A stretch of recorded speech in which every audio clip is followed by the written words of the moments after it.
Olá pessoal, sejam bem-vindos a mais uma videoaula. O nosso assunto de hoje vai ser Introdução à Citologia. Bom, em relação à palavra citologia, A citologia, citos, que significa célula, tudo bem? E logos, que significa estudo, São termos aí que vêm do grego. Então, citologia seria o estudo da célula, tudo bem? Então, nós temos aqui que citologia ela pode ser compreendida como a área da biologia que estuda justamente o que? A célula. Tudo bem, pessoal? No que diz respeito à sua estrutura e também ao seu funcionamento, pessoal. E o que seria a célula, por sua vez, A célula, hoje em dia, ela é compreendida como uma unidade microscópica, ou seja, ela é muito pequena. Nós precisamos de um aparelho chamado microscópio para poder visualizar a célula, ok? Então, continuando, estrutural e funcional dos seres vivos, ou seja, os seres vivos eles são formados por células, todos os seres vivos, tudo bem? Existe aí uma exceção e uma certa polêmica com relação aos vírus, que alguns pesquisadores consideram eles como seres vivos e eles não são formados por células. Tudo bem, pessoal? Continuando, constituída fundamentalmente de material genético, no caso aqui o DNA, ácido desoxirribonucleico, tudo bem?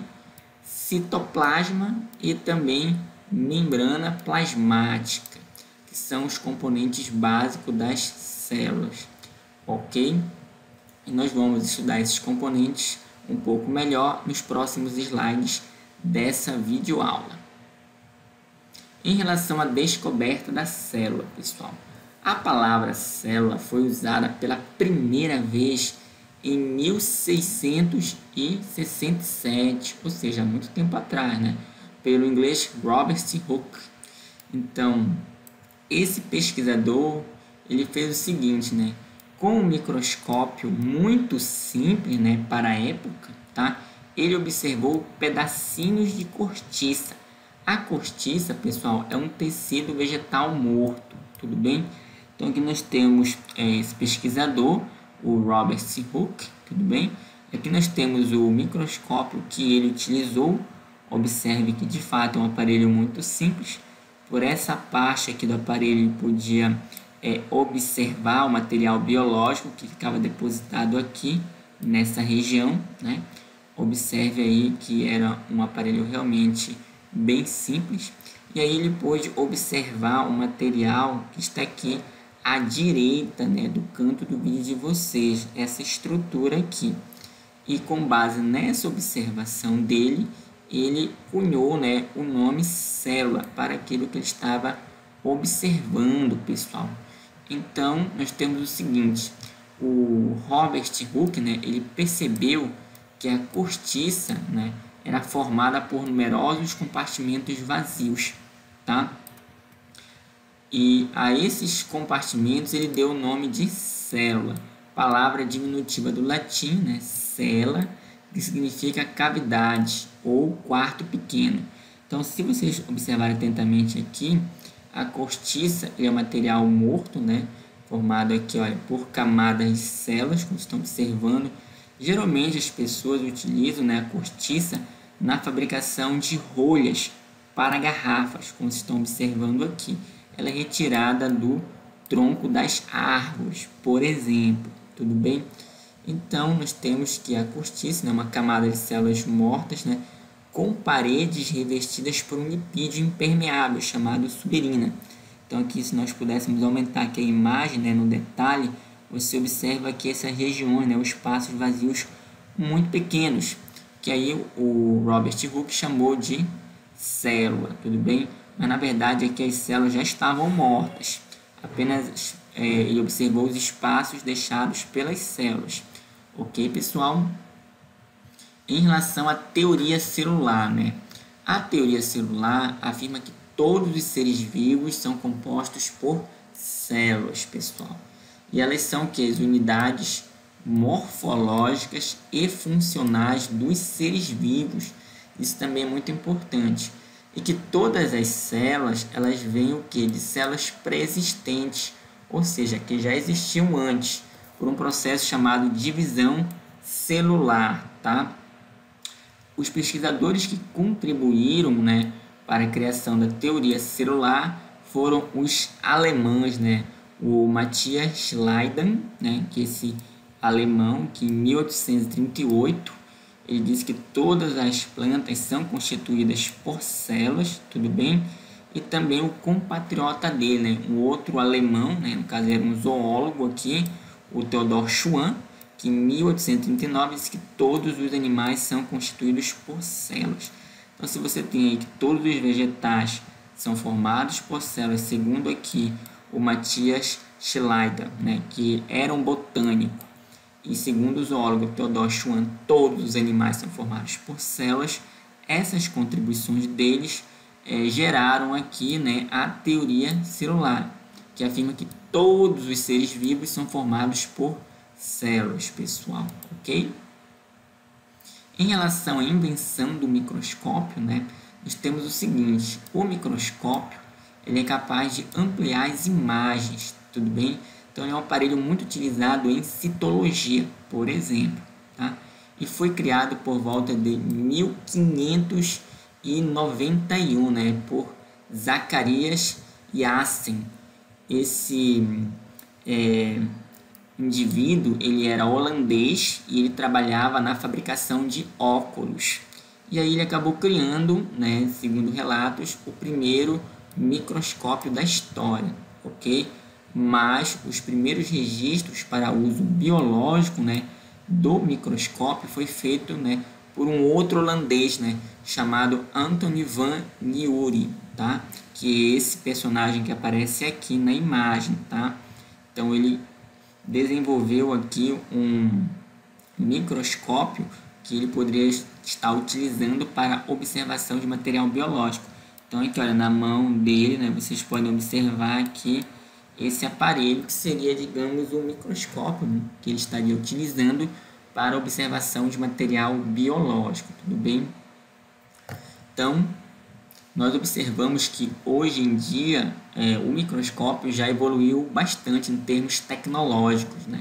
Então aqui eu trouxe para vocês um microscópio óptico, tudo bem? Então aqui está na imagem esse microscópio óptico. Ele é formado por várias peças, mas que de modo geral o pesquisador ele coloca o material biológico aqui nessa região do microscópio, né? Geralmente o material biológico ele fica associado a uma lâmina de vidro, ok? E aí, com a ajuda da luz, né, aqui existe um sistema em que feixes de luz, né, são utilizados para possibilitar a visualização das imagens na lâmina de vidro, pessoal. Então aqui nós temos um conjunto de lentes, tá? Como por exemplo as oculares e as objetivas, que combinadas permitem o aumento ou a ampliação das imagens, tá, do material biológico que fica aqui na lâmina de vidro, que é colocado nessa região do microscópio óptico, tudo bem? Então aqui eu trouxe para vocês uma imagem aqui de células do sangue, né? No caso aqui as hemácias, para vocês observarem, também células do sangue associadas aí à defesa do nosso organismo, né? Então, esse tipo de célula é possível de ser visualizada nesse microscópio óptico, que alguns modelos permitem um aumento da imagem de até 2.000 vezes, tudo bem? Além disso, também existem, né, imagens que vocês podem estar observando aqui, além das hemácias, né, e outras células do sangue, como células de tecido vegetal, como no caso aqui da cebola, olha. Observem essas células aqui, elas podem ser visualizadas no microscópio óptico, todavia é necessário que geralmente as células passem por um tratamento químico, né, à base de corante, para que você possa visualizar melhor as células no microscópio, embora nem todas as células precisem de corante para serem visualizadas no microscópio, tá? Mas aí é necessário também um microscópio óptico, né, com contraste, para possibilitar uma visualização das células sem que elas sejam coradas, pessoal. mas no geral, no microscópio óptico, as células geralmente elas são coradas. Aqui eu tenho aqui nessa imagem, olha, fibroblastos, que são células de origem animal, tudo bem? Presentes aí no tecido conjuntivo, que é um tipo de tecido presente nos animais, pessoal. Mas ambas essas células de origem vegetal e animal, elas podem ser visualizadas no microscópio óptico, tudo bem? Nós também temos o microscópio eletrônico, né? Já existe esse microscópio. Ele permite o aumento da imagem numa resolução, né, muito melhor, né, e também uma ampliação muito maior do que o microscópio óptico, tudo bem? Então aqui nós temos o microscópio eletrônico de varredura, tudo bem? Existe também o microscópio eletrônico de transmissão, mas de um modo geral, a microscopia eletrônica de transmissão e de varredura, né, utiliza um feixe de elétrons como fonte de iluminação, né, diferente do microscópio óptico, que utiliza um feixe de luz, ok? Então, esses elétrons que são utilizados como fonte de iluminação, eles atuam sobre uma amostra, né, pode ser uma amostra biológica, a ser observada, ao invés de luz visível, né, onde é possível a obtenção de imagens com resoluções espaciais da ordem de centenas a milhares de vezes. Então, como vocês podem estar observando aqui no canto direito do vídeo de vocês, nós temos aqui imagens, né, obtidas por microscopia eletrônica dos cromossomos, né, que são as unidades que contêm aí o material genético, o DNA, que fica dentro das células. Nesse caso aqui, esses cromossomos, eles têm uma fase do ciclo celular em que esses cromossomos aparecem muito condensados, tudo bem? Então, aqui fica o microscópio eletrônico, como vocês podem estar observando aqui, olha, no detalhe, né, aqui destacando para vocês. E aqui, geralmente, as imagens são visualizadas em um monitor de computador, pessoal. Tudo bem?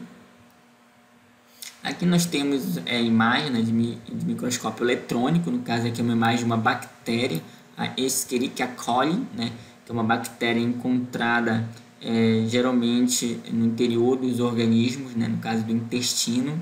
No intestino humano também pode ter essa bactéria, tá? Então observe a resolução da imagem, né, observe como a imagem ela pode ser ampliada muitas vezes além da capacidade do microscópio óptico, né, graças aí a tecnologia do microscópio eletrônico, pessoal. Aqui eu tenho uma outra imagem, né, de microscópio eletrônico, né? Isso aqui no caso é um piolho, né? Observe o piolho como ele é, digamos aqui, observado através da microscopia eletrônica, né? Com bastante riqueza de detalhes, tudo bem? Aqui no caso esse piolho está agarrado a um fio de cabelo, pessoal, tudo bem? Então, continuando aqui, nós temos os chamados seres procariontes e eucariontes, tudo bem?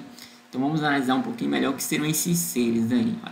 De acordo com a estrutura celular, os seres vivos, tá? Eles dividem-se em dois grandes grupos, né? Que seriam aqui, olha, os procariontes, tá? Que são organismos unicelulares, ou seja, são formados por uma única célula, e essa única célula é uma célula procariótica, pessoal, tudo bem? E que não possuem, olha, carioteca, né? Nessa célula deles, eles não têm carioteca, tá? Delimitando um núcleo, e nem eles apresentam nas suas células procarióticas estruturas membranosas. Um exemplo são as bactérias. Então aqui, como vocês podem observar, nós temos um exemplo de uma bactéria, tudo bem? Então, o material genético da bactéria, no caso aqui, olha, o DNA, ele fica em uma região no interior da célula chamada de nucleóide, né? Aqui no detalhe. Ele não fica delimitado pela carioteca, pessoal, tá bom? Até porque a célula procariótica não possui carioteca, né? Que é uma estrutura que vai delimitar o material genético, tudo bem?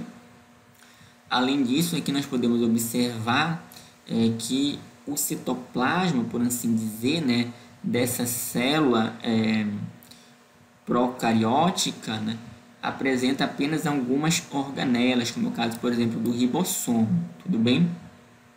Aqui nós também temos uma membrana plasmática, tá? E a parede celular, ok? E aqui na imagem direita nós temos uma imagem, né, de uma bactéria, né? Aqui vocês podem observar o flagelo dessa bactéria. Mas nem todas as bactérias possuem flagelo, pessoal, tá bom? Algumas não apresentam um flagelo, tudo bem? Então nós temos que a célula procariótica ela vai apresentar membrana plasmática, tudo bem? Que vocês podem estar observando. O material genético vai estar espalhado aqui no interior da bactéria, tudo bem? Nessa região chamada nucleóide, tá? E as organelas vão estar distribuídas aqui nesse espaço, né? Seria um espaço intracelular, né? Seria um espaço que seria equivalente, tá, ao citoplasma nas células eucarióticas, tá? Mas lembrando que as células procarióticas não terão necessariamente um citoplasma semelhante ao das células eucarióticas, tudo bem? Porque as células procarióticas são células mais simples, tá? Elas apresentam uma quantidade menor de estruturas do que as células eucarióticas. Então, em relação às células eucarióticas, né, elas estão presentes nos organismos conhecidos como eucariontes, tudo bem? Que são formados por células eucarióticas, né, e que possuem um material genético, no caso aqui o DNA, delimitado pela carioteca, formando o que nós conhecemos como núcleo, tudo bem? Além de um citoplasma, né, e estruturas membranosas, ou seja, a célula, né, eucarionte, né, típica dos organismos mais complexos, tudo bem? Então essas células eucarióticas, elas vão ter de fato um citoplasma verdadeiro, tudo bem? Então quais são os representantes? São os protozoários, fungos, os animais e os vegetais. Ok, pessoal? Aqui eu vou tecer algumas diferenças, né, entre células procarióticas e células eucarióticas. Por exemplo, a célula procariótica, né, ela não apresenta uma membrana nuclear, que é a carioteca. Ela é caracterizada também por ausência de organelas com membranas, tudo bem? São as células mais antigas da Terra, né? Elas surgiram primeiro, as células procariontes, tá? Que formam aqui, digamos, a estrutura básica dos organismos procariontes, tá? Essas células aqui procarióticas, então elas surgiram primeiro e depois surgiu as células eucarióticas, né? Que compõem aqui os organismos eucariontes, pessoal. Então a célula eucariótica ela vai apresentar o que? Olha, núcleo com membrana nuclear, que é a carioteca, grande variedade de organelas com membranas, tudo bem? É o caso, por exemplo, aí de organelas como o retículo endoplasmático rugoso, ok? A fotossíntese ocorre nos cloroplastos, no caso das células vegetais, tudo bem? E a respiração celular ocorre nas mitocôndrias, tanto em células animais quanto em células vegetais, pessoal. Em relação às estruturas das células eucarióticas, o que nós temos, né? Basicamente, uma célula, no caso aqui eucariótica, é formada por três partes. A primeira delas, né, de fora para dentro, seria a membrana plasmática, né, que seria uma capa que envolve a célula. Essa membrana plasmática ela tem muitas funções, pessoal. Entre elas, a seleção das substâncias que vão ou não entrar na célula, bem como a das soluções ou substâncias que vão sair da célula. Nós também temos aqui, olha, citoplasma, né, região que fica entre a membrana e o núcleo, ok? É por isso que a célula procariótica, ela não necessariamente teria um citoplasma, né, típico, porque ela não vai ter o núcleo, né? O núcleo é delimitado aqui pela carioteca. Então, como a célula procariótica ela não tem um núcleo, né? Então, ela não vai ter essa região típica de citoplasma, né? Que possui diversas organelas citoplasmáticas, tá? Estruturas membranosas, ok? Então, aqui o núcleo ele possui o material genético, o DNA, e esse material genético controla as atividades celulares, pessoal. Então, de um modo geral, nós temos aqui, olha, uma representação de células de origem animal, né, então, dos animais, e também uma célula de origem vegetal. Esse animal aqui é uma onça pintada Isso aqui é uma árvore conhecida como ipê. Então aqui nós observamos a célula animal, né? O próprio formato dela é um pouco diferente do formato da célula vegetal, mas é importante ressaltar que existem células animais com diferentes formatos, não apenas esse formato aqui, mas de um modo geral vocês observam, né, que a célula ela apresenta aqui, olha, membrana plasmática, aqui, ó, que vai delimitar a célula, ok? A célula vegetal também apresenta aqui, olha, membrana plasmática, estão observando. Nós temos aqui, olha, o núcleo, olha, onde você vai ter aqui, olha, a carioteca delimitando o material genético, tudo bem? A célula vegetal também possui um núcleo aqui, olha, estão observando aqui, olha, o núcleo, tá? Aqui, olha, delimitando o material genético, ok, pessoal? Aqui, ó, destacar o núcleo. Ambas possuem o nucleolo também, aqui, olha, nucleolo, que é uma região onde você vai encontrar uma grande quantidade aí de RNA, né, sendo aí sintetizado, tudo bem? Nós também temos aqui as organelas membranosas, né, como vocês podem observar aqui, olha, a mitocôndria, tudo bem? Existente em ambas as células. Então, existem muitas organelas que são comuns, tanto às células animais quanto às células vegetais. Embora existam algumas organelas que são exclusivas, por exemplo, da célula vegetal. No meu caso aqui, por exemplo, do cloroplasto, né, que participa aí do processo de fotossíntese, pessoal, tudo bem? Então, ele é muito importante aí, tá? Uma outra característica interessante são os centríolos, né, presentes, né, aqui nas células animais apenas, tudo bem? Então, eles não estão presentes aqui nas células vegetais, tudo bem? E uma outra característica interessante é a parede celular, né, presente aqui nas células vegetais, né? Ela é constituída de celulose, por exemplo, tá? Ela não está presente nas células animais. Tranquilo, pessoal? Então, continuando. Em relação ao número de células, tá? Quanto ao número de células, os seres vivos eles podem ser unicelulares, né, formados por uma única célula, ok? Então nós temos aqui alguns exemplos, né, que eu trouxe aqui para vocês, olha, bactérias, né, cianobactérias, algas unicelulares aqui, tudo bem? Alguns fungos, que é o caso das leveduras, e também os protozoários, que é o caso aqui desse protozoário, no caso aqui é uma ameba, tá, pessoal? Então, são organismos formados por uma única célula, tá? São os organismos unicelulares. Mas nós também temos os organismos pluricelulares, né, que são formados por muitas células. É o caso, por exemplo, dos animais e dos vegetais, né? Então, aqui nós temos as aves, né, como representantes dos animais, e elas são formadas o quê? Por várias células, tá? Por isso o nome aqui pluricelulares. Tudo bem, pessoal? Mais uma vez, eu gostaria de agradecer pela atenção de vocês.